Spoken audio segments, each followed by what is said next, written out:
আমার যেই দুইটি মন্ত্রণালয় ছিল, তথ্য ও সম্প্রচার এবং ডাক, টেলিযোগাযোগ এবং তথ্য প্রযুক্তি, দুইটি মন্ত্রণালয়ের দায়িত্ব থেকে আমি ইস্তফা দিয়েছি। নতুন যে রাজনৈতিক শক্তি এবং দল গঠন হচ্ছে, আমি সেখানে অংশগ্রহণ করতে আমার অভিপ্রায় আছে। যে গণ অভ্যুত্থানে যে ছাত্র জনতা অংশগ্রহণ করেছে, সেই শক্তিকে সংহত করতে আমি মনে করেছি যে আমার সরকারের থেকে, আমার সরকারের বাইরে রাজপথে আমার ভূমিকা বেশি হবে। আসসালামু আলাইকুম। আজ দুপুর 1টার সময় আমাদের প্রধান উপদেষ্টা কার্যালয় যমুনাতে আমাদের উপদেষ্টা পরিষদের একটা অনানুষ্ঠানিক বৈঠক ছিল, এবং এই বৈঠকে আমি আমার একটা ব্যক্তিগত বিষয়ে আলোচনা করেছি, এবং আলোচনা সাপেক্ষে আমি প্রধান উপদেষ্টা বরাবর আমার পদত্যাগপত্র জমা দিয়েছি।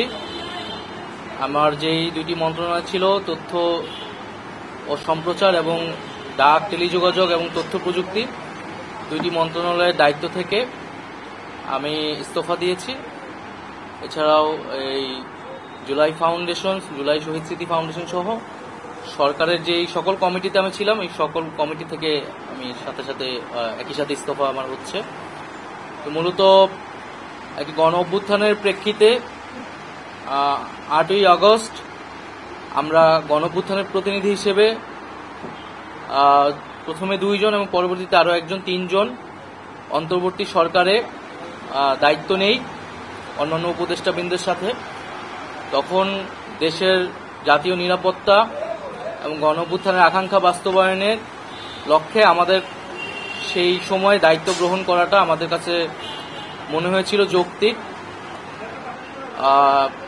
গত 6.5 মাসের প্রেক্ষিতে সরকার কাজ করছে, হয়তো আমরা আশানুরূপ ফলাফল এখনো পাইনি, কিন্তু আমার কাছে মনে হয়েছে যে সরকারের একটা স্ট্যাবিলিটিতে সরকার এসেছে, এবং ব্যক্তিগতভাবে সরকারের বাইরে যে দেশের বর্তমান যে পরিস্থিতি, সেই পরিস্থিতিতে একটি রাজনৈতিক শক্তির উত্থানের জন্য আমার রাজপথে থাকা প্রয়োজন, ছাত্র জনতার কাতারে থাকা প্রয়োজন, এবং আমরা যে গণতান্ত্রিক পরিবর্তনের আকাঙ্ক্ষা করি, সেই আকাঙ্ক্ষার জন্য আমার যে গণ অভ্যুত্থানে যে ছাত্র জনতা অংশগ্রহণ করেছে, সেই শক্তিকে সংহত করতে আমি মনে করেছি যে আমার সরকারের থেকে, আমার সরকারের বাইরে রাজপথে আমার ভূমিকা বেশি হবে, এবং আমার বাইরে যারা আমাদের সহযোদ্ধা রয়েছেন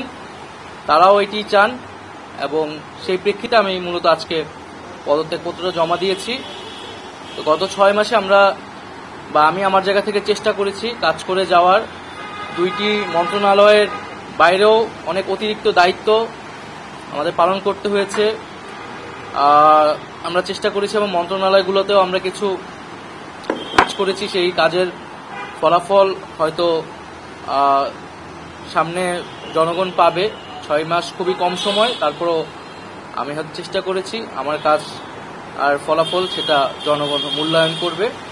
তো আজকে থেকে মূলত আমি সরকারের আর কোনো দায়িত্বে নেই, এটি মূলত বলার জন্য আপনাদেরকে আজকে আমরা 3টা কোশ্চেন নিব।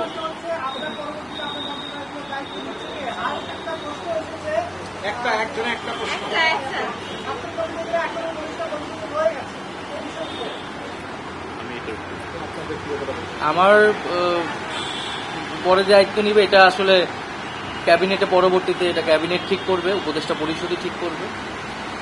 আর আমি আমার জায়গা থেকে মনে করেছি আমার বাইরের প্রয়োজন, বাট এখনো আমাদের গণ অভ্যুত্থানের আকাঙ্ক্ষা তো বাস্তবায়িত হয়নি। বিচার এবং সংস্কারের যে প্রতিশ্রুতি নিয়ে এই সরকার গঠিত হয়েছিল, ছাত্ররা এসেছিল, সেই প্রতিশ্রুতি পূরণে অন্য যে 2 জন রয়েছে তারা মনে করছে তাদের সরকারে এখনো দায়িত্ব রয়েছে, তারা এখনো সরকারে থেকেই জনগণকে সার্ভ করবে।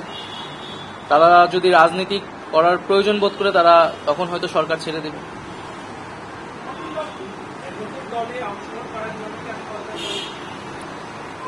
হ্যাঁ, নতুন যে রাজনৈতিক শক্তি এবং দল গঠন হচ্ছে, আমি সেখানে অংশগ্রহণ করতে আমার অভিপ্রায় আছে, এবং জনগণের সাথে মিশে আবারও জনগণকে ঐক্যবদ্ধ করা, এবং আমাদের যে গণ অভ্যুত্থান এর যে প্রতিশ্রুতি সেটা বাস্তবায়নে মাঠে থেকে কাজ করার লক্ষ্যেই আমি সরকার থেকে পদত্যাগ করছি। Last question. তাজওয়ার,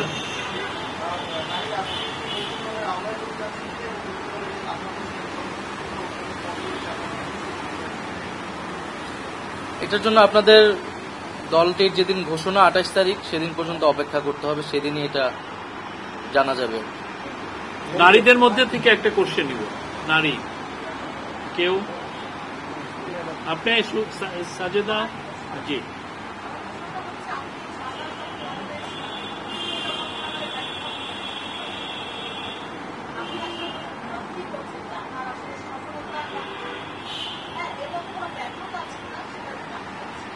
না, আমাদের তো অনেক সীমাবদ্ধতা ছিলই, আমরা সেই সীমাবদ্ধতাগুলো কাটানোর চেষ্টা করেছি সবসময়, এবং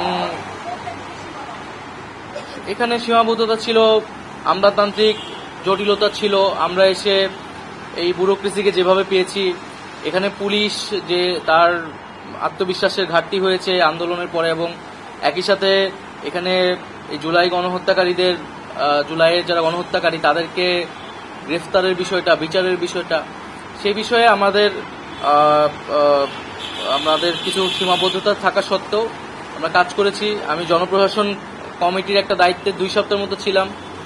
2 সপ্তাহের মিটিংয়ে আমরা সিদ্ধান্ত নিয়েছি যে যারা 18 সালের ডিসি ছিল এবং দুর্নীতির সাথে জড়িত ছিল তাদেরকে সরানোর ব্যবস্থা, এরকম কিছু উদ্যোগ আমরা নিয়েছি, এবং আমি আশা করব যে অন্তর্বর্তীকালীন সরকার সামনের দিনগুলোতে জনগণের যে আকাঙ্ক্ষা, গণঅভ্যুত্থানের যে আকাঙ্ক্ষা, সেই আকাঙ্ক্ষা বাস্তবায়নে তারা সচেষ্ট হবে, এবং দেশের যে আইন শৃঙ্খলা পরিস্থিতি, সেই আইন শৃঙ্খলা পরিস্থিতি এবং দ্রব্যমূল্য নিরসনে তারা সফলতা দেখাতে পারবে।